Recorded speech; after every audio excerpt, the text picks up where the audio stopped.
Hey everyone, it is Nux, and today I'm here to do my impression/review for Nintendo's E3 this year. And it's going to be structured as my E3 review videos in the past, where basically I just go through a bullet point list talking about the things that really interest me. And I'm going to be focusing a lot on that this year, focusing mainly on the things that caught my attention this E3, because I don't want this video to be ridiculously long.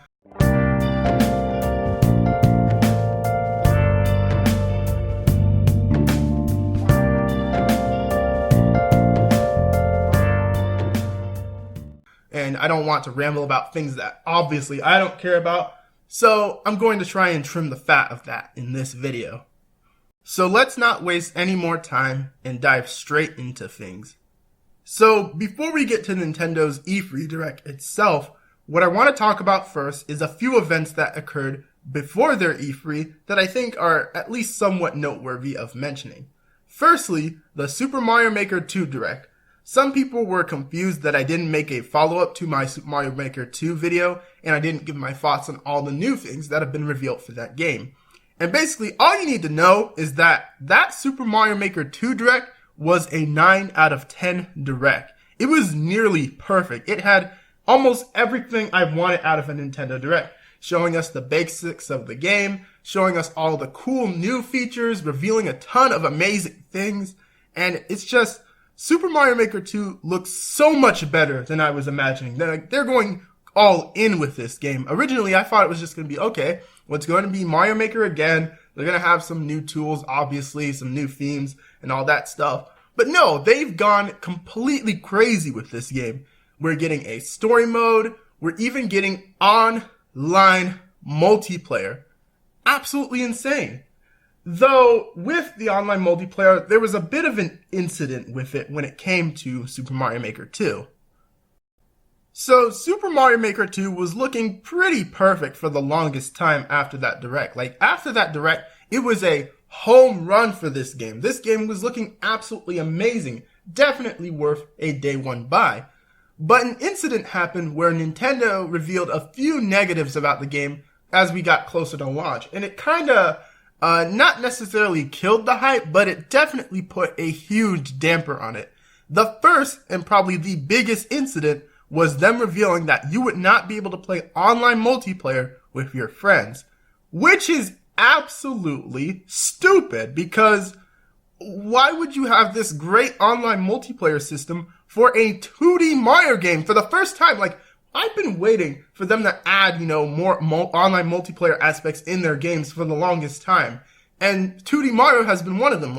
With New Super Mario Bros. U or New Super Mario Bros. 2, I figured that those games could have benefited from some kind of multiplayer or online multiplayer. We know they had multiplayer because you can play with up to 4 people, blah, blah, blah. The New Super Mario Bros. Games were known for that. But online would have helped a game like New Super Mario Bros. U so much more, because I want to play these games with people around the world, not just, people who are local to me. I want infinite range when it comes to these games. And with Super Mario Maker 2, it was looking to be finally getting that 2D online multiplayer with Mario. And especially with Mario Maker, because now we can play through all these crazy levels together. It would have been amazingly fun. But nope, you can't play with your friends, which makes literally no sense. And the excuse they gave too was actually stupid as well. So yeah, this was one of the worst things to happen to Super Mario Maker 2. Another issue was them confirming that the amiibo costumes, or the costume mushroom, would not be returning. For those who don't know about this was basically the feature in Super Mario Maker where you could dress up your 8-bit Mario as multiple characters, such as Sonic or Pac-Man or something like that. It was a really cool feature, and it made the Super Mario Bros. 1 style easily one of the most interesting styles to mess around with. And now they're just gone, so the Super Mario Bros. 1 style is kinda a little more worthless than it was in the original. So yeah, Super Mario Maker 2 definitely took a bit of a road bump when it came to its hype train. But luckily, it was able to do a full 180, and Nintendo did confirm at E3 that they would be fixing the friend issue, and they would allow for you to play online multiplayer with your friends, which is such a good thing. Like, for the first time in a while, it feels like Nintendo really did take in that fan criticism, which this is why I stress criticism is very important, because you need to criticize these companies so that they could do the right things with these games. Like, if you just allow them to do whatever you want and give them money for a product you are paying for, it's like, what are you doing? You're just a drone at that point. And no one likes a drone, especially not me. So yeah, Super Mario Maker 2 is looking pretty dang good. It 180'd its biggest issue, so now the game looks totally worth the money, and I cannot wait to play it. It actually comes out a few weeks from when I'm making this video, so I'm looking forward to it. The next event I want to talk about was the Pokémon Sword and Shield Direct, which I thought was just okay. It definitely had some really good elements, such as the reveal of the wild areas, which are these free camera control areas where you can look for Pokemon out in the open. One of the best mechanics from Pokemon Let's Go was the Pokemon roaming in the overworld. I always thought that mechanic was just so good looking because you could see the Pokemon out in the field as opposed to having to always run into the tall grass just to see Pokemon. And it's just really amazing to see Pokemon roam around these big environments. That was easily one of the best highlights of this direct. Of course, there were a few more bumpy elements, such as the reveal of Dynamax. Dynamaxing is definitely interesting because it's kind of amusing to see these Pokemon just grow to these huge sizes. But it's kind of questionable how dynamic this mechanic will be. Will it be more of a nuke button like Mega Evolution or Z moves? Or is there something more to it?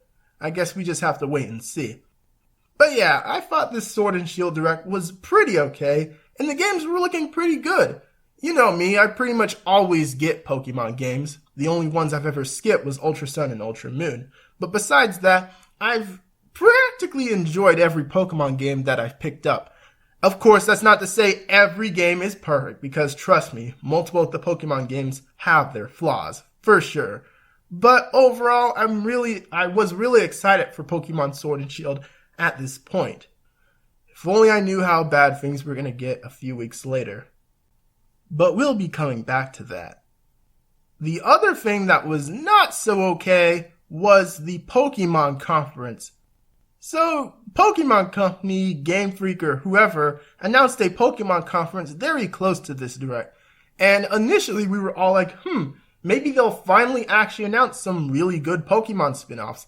One of the biggest problems with the Pokemon series as of late is they just haven't had the usual quirky and amazing spin-offs that they've been having for years now. And instead, we've just gotten lazy mobile games and not much else. So that was the main thing I was hoping to see in this Pokemon Conference, and we got anything but that. We got a bunch of weird Pokemon titles, such as Pokemon Sleep. Yeah, I'm not joking. That is an actual game that exists now.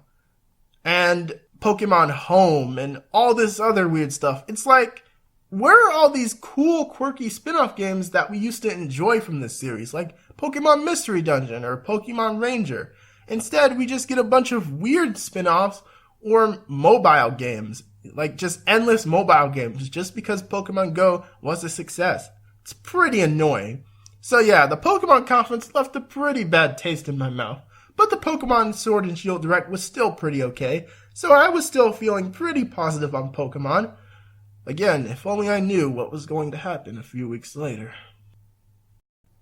But that about wraps up the events that happened before their E3 Direct.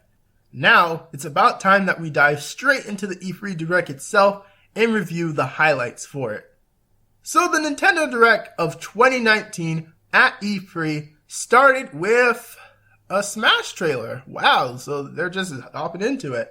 I mean, they've done this in the past. They've started a direct with a Smash trailer and ended a direct with a Smash trailer. So it kind of makes sense, but it just kind of threw me off that they were doing this again. But, okay, so it's a Smash trailer. And we at first see the evil monster from World of Light. So my first thought was, wait. Is this some sort of expansion to World of Light or something? But no, it goes into the typical character reveal CGI. So it was definitely a character. And it's... Well, I definitely have some thoughts to say on this character, but at the same time, it's not much. So the reveal was a character called the Hero. Literally the Hero. That is the name of this character. And what it basically is it's a lineup of protagonists from the Dragon Quest series, which is a very influential and big JRPG series in Japan. It's also one of the most popular RPG series of all time, even coming close to stuff like Pokemon or Final Fantasy. So yeah, it's definitely a big deal and a popular series, but for me personally, I just didn't care. That's not to say I didn't hate Dragon Quest or I don't hate the characters or anything like that. Like, I barely know anything about it. But just not knowing so much about this series really kind of just made me not care. I mean, even the trailer was, not that special. It was very generic. It was just, the character swoops in to save someone, the character gets endangered, so more characters hop in. Like, it was a very basic trailer for a newcomer. And then there's the moveset. Even the moveset is kind of generic. Like, when it started showing gameplay of how the hero plays, it's a bunch of sword moves and some magic. And you would think, but he has magic, 𝗏𝗏𝗧𝗏𝗏, that's unique. Not really, because the magic that he's using initially is just fire and thunder magic, which is kind of what Robin does. That's a big thing of Robin, and what made her or him unique is that the fact that they mixed magic with swordplay. But in this case, when the character is doing it again, it's not so amusing this time. So yeah, everything about this character was just looking really generic. It was a generic trailer. It was a generic looking moveset. It was interesting to see how this character had so many different protagonists into this one character, but besides that, nothing was really interesting me. Now, I will give props to one thing, though. The RPG moves that they were using towards the end of the trailer did look pretty cool. Like stuff like the 𝗏𝗏𝗃𝗏𝗃 or the zoom move. Like, that was pretty crazy. I'm wondering how that works in-game. Do they actually use the RPG menu or what? Like, that definitely looked a little more interesting and made the character a lot more interesting to potentially play. But besides that, I just was not really feeling the inclusion. Now listen, I respect Dragon Quest. I know that it is a big RPG series in Japan, one of the biggest RPG series of all time. I know. I get it. But just, people shouldn't be faulted just for not knowing much about the characters. Like, I've seen some people just go crazy and get mad at people who don't really have much of a connection with Dragon Quest. And I think it's totally fine to not have much of an opinion on it. Like, it is not really the biggest series out there. A lot of people haven't played it. But maybe that's a problem on us. Maybe that's a problem we have to solve ourselves. We need to go out and play more Dragon Quest games and be more varied and stuff like that. But overall, meh. So after Dragon Quest is more Dragon Quest. Sliding in that promotion for the upcoming Dragon Quest game that's going to be on Switch now that they have a character in Super Smash Bros. Smooth. So after that, we get a segment involving Bowser and Bowser. Okay, I actually really love this segment because it felt really good to see a fun little Nintendo skit again, as I felt that Nintendo had kind of been dry in their Nintendo Directs as of recent. Like, their fun little skits and energy in past Directs has always been funny to me. Yeah, I'll still have my criticisms of the Direct, and sometimes not all the skits are a hit necessarily, but it's just fun to see these Nintendo guys actually do some fun things and show that Nintendo is such a different company from the other ones out there. And I definitely have to give props to 𝗏𝗏𝗃𝗏. For a guy who, just became the president of Nintendo of America, he really picked up the job pretty easily, and he slid into his position really well. I think he's did a pretty good job at E3, and not enough people give him props for the work he put in. So that was pretty nice. So after that funny little skit, we get introduced to Luigi's Mansion 3. We finally get the full reveal of this game, and I have a lot to say about it. So first things first, the game is still called Luigi's Mansion 3, which I think is kind of weird. I don't know. Luigi's Mansion 2 was renamed to Dark Moon, and the reason that it was renamed to Dark Moon is it was kind of weird to call it the true successor to Luigi's Mansion, considering it was now just a handheld game, and it was really held back by the 3DS. So I imagine that's why they call it Luigi's Mansion 2, just Dark Moon.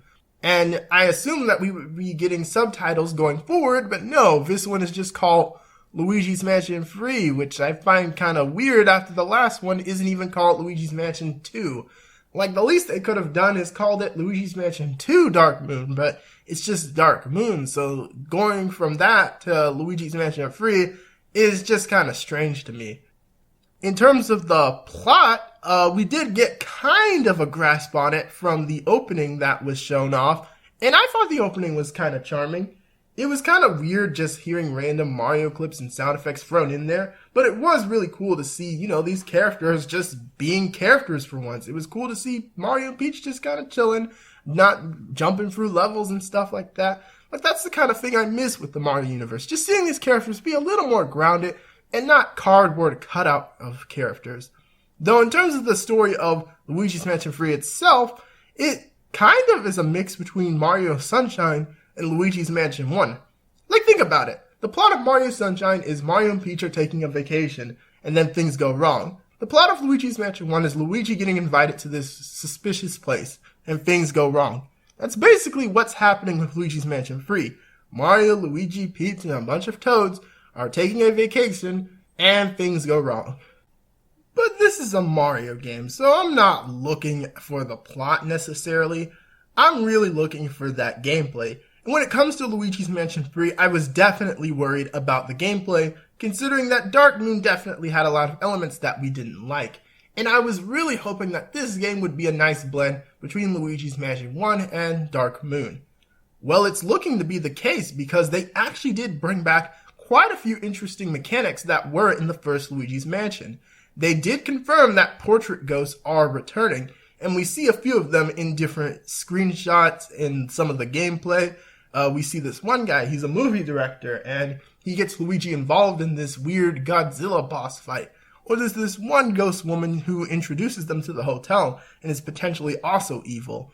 It's really cool to see these dynamic looking ghosts instead of the really generic ones of Dark Moon. And I feel this is a really big positive. They're not necessarily as crazy looking as the ones in the first game per se, but they definitely do look interesting. And I'm really glad that they did listen to that feedback. They also confirmed that there is no mission-based structure, and once that you clear a floor of the hotel, you can explore that floor freely, which I think is also really good. It's good that they're making this Luigi's Mansion very open-ended. They're listening to fans, they're making improvements from Dark Moon, and they've even made some improvements from the original. They've fleshed out some of the mechanics, added some cool new moves. Luigi has this one new move where he just straight up grabs a ghost and slams him on the floor. Like, he just beats the life out of this ghost for no reason. Like, a part of me is like, okay, that's kind of weird because, like, the whole point of Luigi's Mansion is him being kind of scared and running for his life. But now he's straight up just grabbing ghosts and slamming them on the ground. They do say that Luigi is kind of braver in this game, which it makes sense. Like, he's pretty much used to these ghost shenanigans by now. So it makes sense that his character kind of has developed, and he's not as scared of these ghosts as before. Just, I wasn't expecting him to do them this dirty. In terms of the visuals are kind of more so mixed for me. Now, one thing I do need to point out is that the visuals of this game definitely look a lot better from that initial trailer. The initial trailer looked very rough and just looked like the textures just didn't look right. Like, they had a very unfinished look to them. But in this new gameplay, we do see that they've definitely been polishing up this game, and it does look much better. Some of the textures are still a bit off, and one of my biggest issues with the game is it does still look a bit bright. Like, the game does have that cartoony style that Dark Moon kind of went for, as opposed to the more realistic kind of style that Luigi's Mansion 1 did, which I'm mixed on that. Like, on one hand, I'm not mad that, you know, Luigi's Mansion looks more realistic because this is a Mario game after all. Like, these Mario games, I don't go into them expecting the characters to look hyper realistic or something like that. But at the same time, that kind of thing about Luigi's Mansion kind of made it unique. It was kind of cool to see Luigi in this somewhat semi-high quality environment. And the cartoony look kind of takes a tiny bit of the scariness away. And it's just kind of, doesn't work necessarily, but it's not a bad thing per se. Like, this is Luigi's Mansion. We're not going to get scared from Luigi's Mansion. Like, we've been through this time and time again.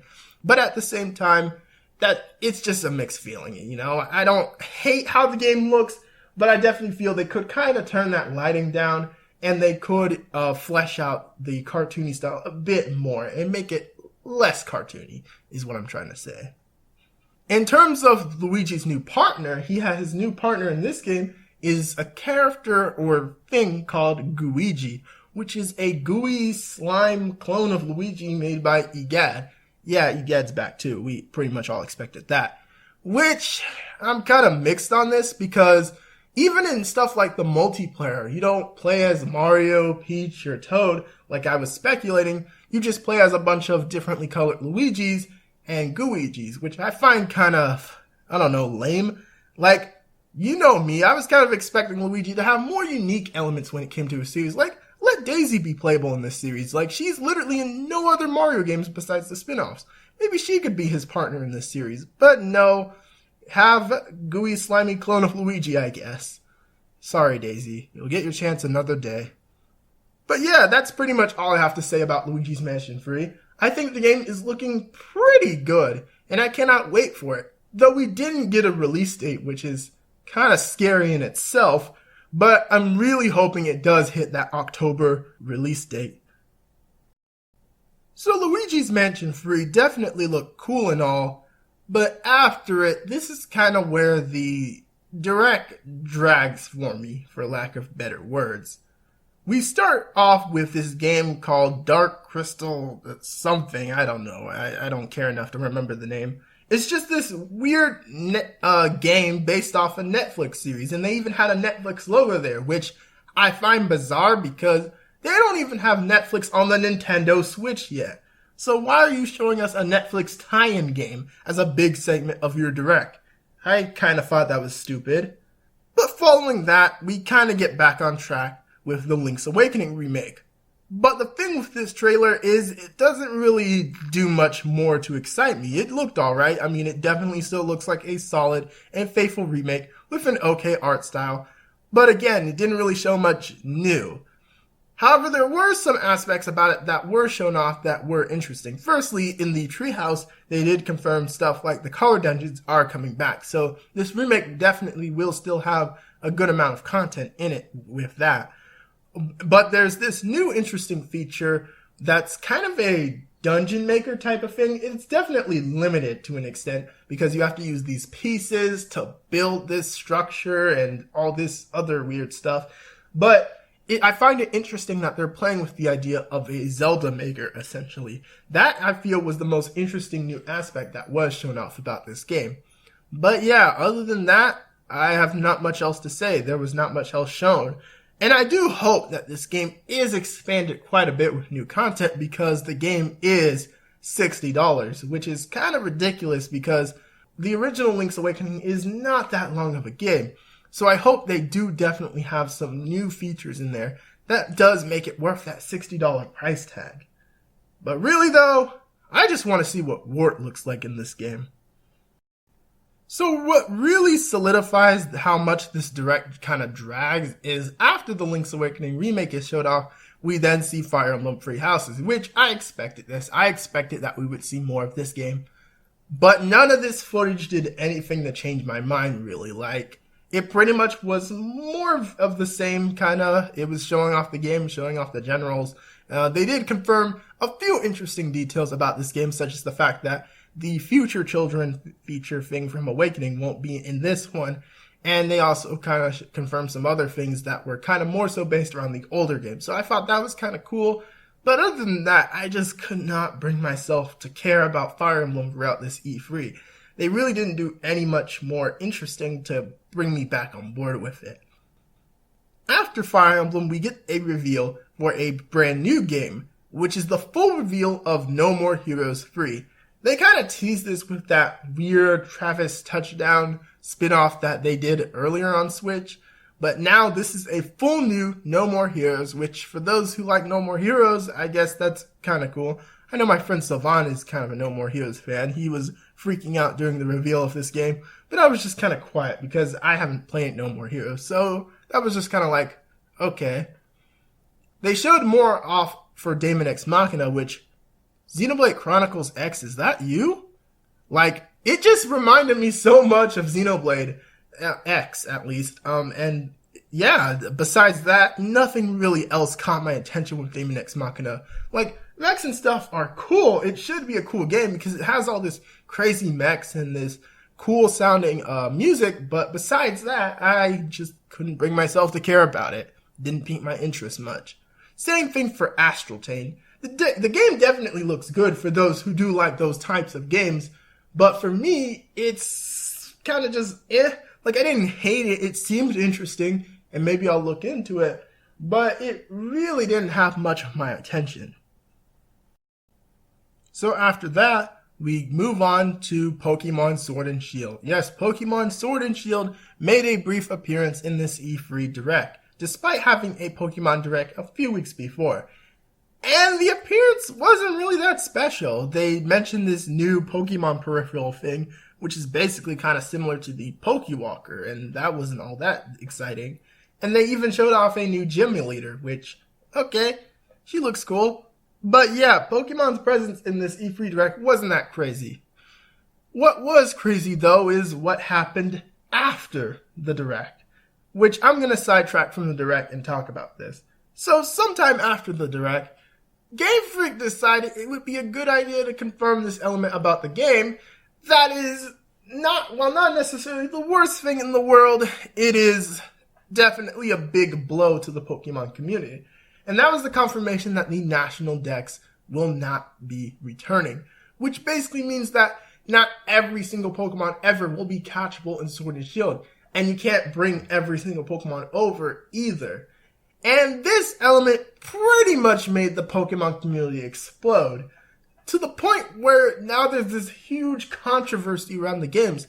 People are saying, well, also the games look bad and it's not doing anything right. And it's amazing how the games initially went from looking pretty alright from the last Direct to now everyone hating them. So yeah, Pokemon Sword and Shield is definitely in a crazy spot right now. And I would talk about it more in this video, but I would be here all day. So I think I will dedicate a video for Pokemon Sword and Shield down the road. But back to the E3 Direct.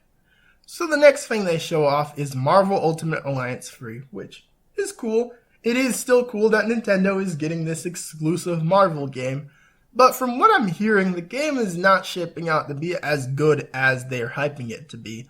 I've heard on a Game Explain podcast that the gameplay is pretty mindless, and the game also has some other issues, which is kind of sad to hear, because this is a really big Marvel exclusive for Nintendo, and if it doesn't really shape up to be all that great, that's kind of sad. But yeah, moving on from that, the next thing is Cadence of Hyrule, which is that indie game collaboration with Zelda and 𝗃𝗄 the Necrodancer. I think this game definitely looks cool. It's not necessarily my type of thing because I'm not really into rhythm games, but I do think it is cool that Nintendo is working with indies to produce more games. This is something that I've been suggesting for a while now, that Nintendo should work with various types of studios to get more games out. And this is an example of that, working with this indie studio to pump out this new Zelda game. I kind of don't like the fact that it's Zelda necessarily though, because I was hoping they would do this for more lesser known IPs, but they're doing this for Zelda again. And there's a lot of Zelda at this E3, I'll just put it that way. Foreshadowing for something I'm going to talk about later. But yeah, there was a lot of Zelda at this E3, so it would be kind of nice if Nintendo worked with indies to get some variety in their lineup, but no, for now we're just getting a lot of Zelda, but that could change down the road. We'll just have to see how things go.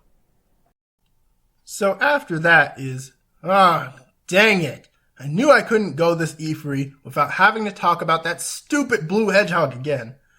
Well, after that we get Mario and Sonic at the Tokyo Olympic Games for 2020.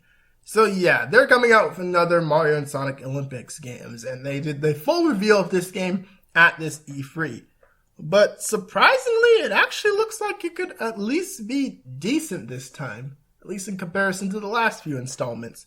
For one thing, they're bringing back the dream events, which is a really great thing. That was one of the biggest issues with some of the recent installments. And there's also these really cool minigames, such as the skateboarding minigame or the surfing minigame. Like, it truly looks like that this could be a decent entry into this sub-series. I still wish that these guys would just do a true crossover and just call it a day. But if this entry is at least, pretty good, and maybe it's worth picking up for once, then that would be kind of cool. It would be cool to actually put money into a Sonic game and actually get my money's worth for once. But I'm getting off topic. And next up, at long last, they finally show off Animal Crossing for the Nintendo Switch. And it looks about as Animal Crossing as I expected it to. I find it funny that the main theme of this Animal Crossing game is that you're left stranded to die on an island. Like, Tom Nook is just like, alright, well, I'm flying you out to this deserted island with, almost no one else on it. You gotta build a village from scratch here. Oh, by the way, you owe me a crap ton of money, so have fun with that. Yeah, the game definitely looks kind of funny from that perspective. But it is a new Animal Crossing, so I guess I gotta give some thoughts on it. I guess, for starters, it does look pretty solid graphically. For what Animal Crossing is. Animal Crossing doesn't have to be that superly graphically intense, but it does look really good. They've also added some new mechanics, it seems like. Again, I don't play Animal Crossing, so I don't know truly how many differences there are, but it does look like they're adding a lot into this game. There's even a multiplayer aspect now where you can apparently play with friends and chill together on this stranded island. At this point, it's just becoming lost. But yeah, I'm not blown away by it, as an outsider who doesn't really play Animal Crossing, but I'm glad that Animal Crossing fans finally got to see their next installment. Ooh, yeah, that delayed though. Yeah, so despite the positivity with Animal Crossing and how good it looked, it is being delayed to 2020, which is very unfortunate. Heck, Nintendo even suffered a $1 billion stock loss just due to this news, which I wouldn't be too worried about that because investors pull stock from Nintendo every single time they get a little bit worried. It'll be going back up pretty soon. But yeah, this delay was definitely probably one of the biggest negatives of this Direct, easily, because that's another game that kind of just had to be pushed back. But I think this is a good thing. I think it won't result in a better quality game for Animal Crossing fans. And I'm just glad that they were finally able to see at least something of their series again. So after that big Animal Crossing reveal, we get a third-party reel, which is basically kind of, just them going through their third parties that are coming to the Nintendo Switch, which I thought was just sort of, okay. Obviously, the biggest highlight of this was the Spyro Trilogy is coming to the Nintendo Switch. Which, I don't know why they didn't just confirm this sooner. The Spyro Trilogy coming to Switch was easily one of the worst kept secrets ever. We obviously knew it was going to be coming at some point. But they finally confirmed it, and I'll be looking forward to that. So up until this, point, I was kind of feeling pretty bitter about the Direct. Most of the reveals that they showed off just weren't really reveals. It was mostly stuff we kind of knew about. Now, I expected this. As I said in my E3 predictions video, I had a feeling that they were mostly going to focus on games that were coming out this year and games we already knew about. But there's only so much new about these games that they showed off, so it kind of left the E3 feeling a bit dry for me. Nothing really blew me away, so I was feeling pretty negative about this Direct. But little did I know what was coming around the corner. So just when I thought it was all over, suddenly a trailer came out of nowhere. And it was a Smash trailer, which I was, I should have expected, but it really caught me off guard because I was, thinking, well, this Direct was disappointing. They didn't even have anything really exciting to finish it off. But I was a fool because here they are coming with something to finish it off. Now, at first, it did the villain sizzle reel again. The one they did in the original King K. Rool trailer. And I was like, the villain sizzle reel, the one where they talk about or show off Nintendo villains and rivals. Well, who could it be? Could it be another villain? Could it be Porky? But no, suddenly we see that trailer is taking place in Donkey Kong's house, the same one that he was in the 𝗃𝗂𝗃𝗀𝗃𝗀 reveal trailer, which, speaking of him, he's now just casually chilling in their treehouse, which I find kind of crazy. Like, why is 𝗃𝗂𝗃𝗀 just casually chilling with the Kongs now? I guess that's a thing now. And suddenly, the Jiggy pops by. Now, in my live reaction, I missed the Jiggy. I completely missed the puzzle piece looking Jiggy bouncing by. Like, I blinked and I missed it. So I was still completely clueless up to this point. But then they run to the window, we see the shadows, and like my brain just turned off. It turned off because I was just like, what? They did it. They did it. Banjo came home. And obviously they did the fake out gag again, except this time it was Duck Hunt instead of King Dedede. But I knew at that point, when I saw the Banjo shadow, I knew it was basically a guarantee. Banjo and Kazooie finally came back home to Nintendo, and it feels so good to see these characters in Smash Bros. Where they belong. Like, why Nintendo doesn't own Rare again is beyond me, but it's just really good to see these characters back with Nintendo in Smash Bros. And they just look so good. They have all the moves from their original games. They look perfect. They don't look like the stupid designs from Nuts and Bolts. They even have like a new remix of Spiral Mountain that was actually done by Grant Kirkhope. Like, it's just, like, if you guys remember my Smash Ballot countdown, I said that Banjo-Kazooie was easily one of my most requested characters. And they did it. I didn't think it was going to happen because Banjo and Kazooie were a part of Rare, and Rare was owned by Microsoft. But Nintendo, the madman, actually went and negotiated with Microsoft to put these characters into the game, which, it's mind-blowing. It's absolutely mind-blowing. Like, the Banjo-Kazooie reveal was easily the craziest part of this E3. And it just gave me so much hope and brought back the love I had for these characters. Now, a part of me, even though I'm satisfied, just seeing them in Smash Bros. Again, I really do hope that their Smash Bros. Inclusion does resurrect their franchise and that they can get a new installment or maybe even a remake of the original games. And I'm really hoping that their series can just get jumpstart. But I don't know about that. That's still kind of unlikely because, again, most of the big Rare guys kind of went and did their own thing. They mostly went to Playtonic, which those are the guys who are now working on Yooka-Laylee, which is the spiritual successor to Banjo-Kazooie. And Yooka-Laylee right now actually did just announce a new game. They're coming out with this 2D.5 Yooka-Laylee game as opposed to a full 3D one. So they're definitely busy. And as for Rare itself, obviously they don't have those key people anymore, so they're kind of just a shell of their former selves. There's only so much they can do necessarily. So I don't know. The chances for Banjo-Kazooie getting another game and it being really good is still kind of slim, but just seeing the characters again just means a lot. So I figured that Banjo was their big final reveal for the Direct. And I was still feeling a tad bit kind of mixed on my feelings with this Direct. Like, obviously, having freaking Banjo-Kazooie come back to life, like, jump-started my feelings for this Direct completely. Like, my positivity levels rose exponentially. But I was still kind of feeling mixed because a majority of this Direct was still kind of boring. And it felt like a lot of smaller stuff as opposed to a lot of heavy hitters necessarily. But then Nintendo yet again said that they had one more surprise, which caught me off guard because it's like, well, there's no way. What else could they possibly show?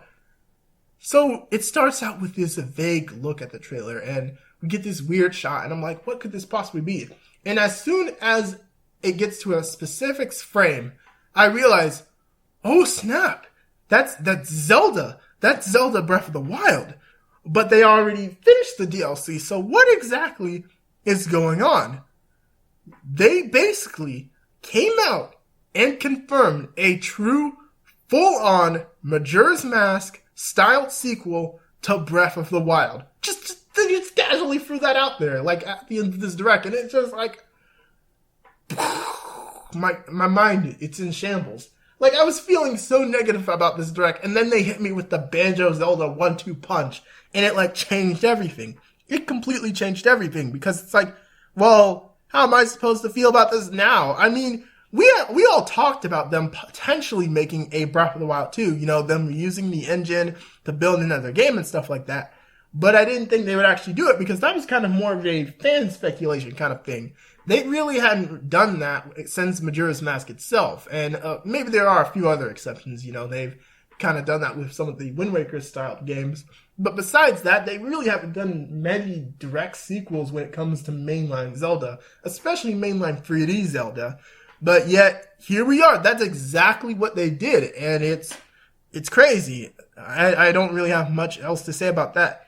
And the game itself, too, looks crazy. Like, it clearly, the trailer is spooky and horror-like, and it just feels completely different from how Breath of the Wild itself felt. Like, Breath of the Wild kind of had an epic, very, not necessarily lighthearted, but not the darkest tone per se. But this trailer is different. It's so creepy, and there's so much mystery and intrigue with it. It just looks really good. And we even get hints that maybe Ganondorf will return, and there's this other new plot line that's going to be with this game. It's just, this reveal was really good. It just really was. Alright, and that's pretty much all I have to say about Zelda Breath of the Wild. For now, at least.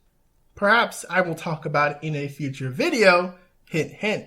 But yeah, I gotta move on for that, because I could ramble on all day about those last two reveals, because those last two reveals, they really made this direct for me. The direct itself, you know, was just very slow for me. There were just so many games I did not care about. If you actually go and watch my live reaction, you'll notice that throughout a lot of it, I'm pretty quiet. My friend definitely talks a bit more than me because he has a bit more of an interest in the games. But for me, I just did not care about a lot of this direct. But objectively, looking at this direct, it was a pretty okay direct. It had a lot more variety compared to last year. Like, last year was just a mess. There were so many games they just did not show. There were a bunch of lackluster and just games they showed that we didn't care about. And they let the show be pretty much carried by Smash Ultimate. Smash Ultimate was that E3 essentially. But this direct obviously had a bit more variety. It showed off a variety of games, and it was very balanced. Though I have to use balance loosely because, again, there were a couple of games that kind of carried the show. 2 Smash Ultimate reveals, which Smash didn't necessarily take up the entire direct. It was at the beginning and towards the end, so it didn't take up the entire thing, but they still definitely had Smash as a big part of this direct. And again, another thing, as I mentioned earlier, was the whole free Zelda games things. They had free Zelda games in this show. Breath of the Wild 2, Link's Awakening Remake, and the indie game, Cadence of Hyrule. So yeah, a lot of Zelda too. But besides that, I think this was a pretty balanced E3. But of course, as usual, I do still have to talk about some of the missing games, some of the games that weren't present at the show. So what games were missing from this E3 show? The first game that was pretty much completely absent from all of Nintendo's E3 was Bayonetta 3. We didn't see anything about that game, which makes me think that it probably definitely isn't a 2019 game.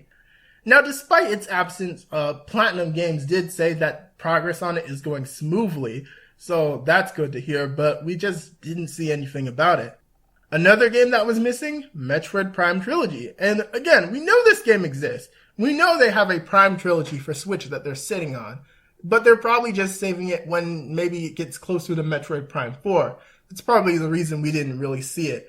We pretty much didn't see any Metroid at this show. There were some rumors of them potentially showing off a new 2D one, but yeah, no Metroid in this show at all. Another thing missing, the other games from the Best Buy leak. We didn't really see any of that. No Persona 5. There was no Persona 5 port, so Switch is not really still getting that, which is kind of sad, you know, because, again, we have Joker in Smash. This man is in Smash, and we don't even have his game on the system. I kind of find that weird, but besides that, yeah, I'm not too bummed out about Persona 5, but I do just kind of find it weird. And nothing on that whole A Link to the Past thing. So I imagine that was maybe a misunderstanding or a misreading or something. So yeah, that rumor kind of had no ground, so it was probably not true. the biggest game that was absent from this E3 is we heard not a peep on Pikmin 4. Not even a tiny little update, which I find kind of worrying because, again, we've been waiting for this game for a long time, and they haven't really said jack all about it, so that kind of sucked. I really feel bad for you Pikmin fans. Like, we didn't even get the announcement of maybe a Pikmin 3 port or something like that. Just absolutely nothing at this E3, so that was kind of sad. Maybe in a future Nintendo Direct this year, they'll throw Pikmin 4 in as a surprise reveal, but yeah, for now, we're completely still in the dark about that. Another thing we also didn't see is we didn't really see if Retro Studios does have a game besides Metroid Prime 4. Again, Retro Studios was missing for a long time. They pretty much were doing nothing in between Tropical Freeze to now. And that's just kind of dumb because clearly they were working on something. They clearly had a project in the works, but I guess maybe not. We just didn't see anything of that. And finally, another game we didn't see was Shin Megami Tensei 5. That was another game that was absent, which I'm not bummed out about that because I don't care about Shin Megami Tensei, but I'm sure someone does. So I guess that was kind of a weird game that's still missing. Fun fact about that game, that was one of the first Switch games we knew about. It was in the original Switch presentation that was back in, I think, January 2017. So yeah, that was kind of weird that we still haven't seen that game. And another big thing that was missing, still no improvements to the Switch system itself. No themes, no improved online, no SNES games, none of that. Which, why? Like, even with Netflix too, even I found that stupid because, again, we had a Netflix tie-in game highlighted in this show. What's the point when we can't even use Netflix on our Nintendo Switch? It's kind of stupid, but whatever. Alright, and that pretty much summarizes this entire E3. There were still some things missing from it, and we did get a good amount of games, but overall, what are my final thoughts on this E3?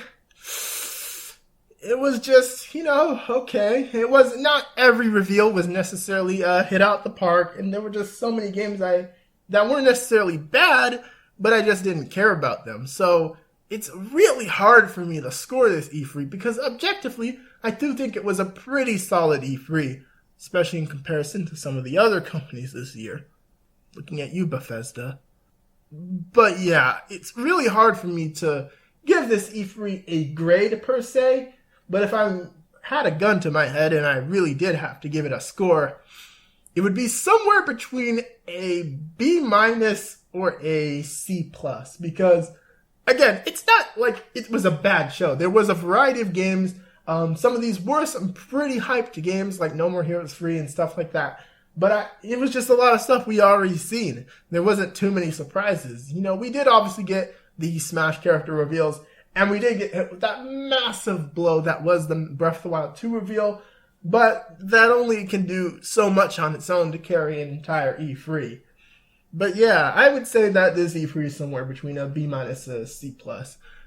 I'm gonna lean and say maybe B-, I guess, since they did listen to a lot of criticisms, especially with stuff like Luigi's Mansion 3 and Super Mario Maker 2. They did go out of their way to make those games better and listen to fan feedback. So I think that should also add a few points. But yeah, I thought it was an okay E3. Not the craziest one out there, but a lot better than last year. Alright guys, so that's pretty much my thoughts on this year's E3. If you enjoyed this video, please leave a like, as usual, and leave a comment and stuff like that. Oh, and please subscribe because that would really help. I'm still trying to get to 1,000 subscribers, but I haven't been able to reach that due to the stupidness of the YouTube algorithm. But yeah, I'm pretty much done here. Again, separate video for Pokemon Sword and Shield coming down the line, and I have quite a few other videos planned for this channel too. Alright guys, this has been Nux, and I'm out. Peace.